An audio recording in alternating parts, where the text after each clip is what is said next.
Hindi katanggi-tanggi ang chemistry sa pagitan ni Kim Chiu at Paolo Abilino. Sa pinaka-latest ngang update sa dalawa ay binahagi ng View Philippines ang TikTok ni Kim Chiu at Paolo Abilino na sinasayaw ang kantang Low-Key.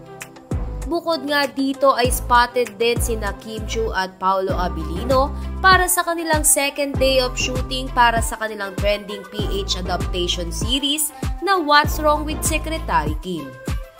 Narito at panoorin natin ang latest update sa tambalang Kim Chiu, Paolo Abilino at sa kanilang shooting para sa What's Wrong with Secretary Kim.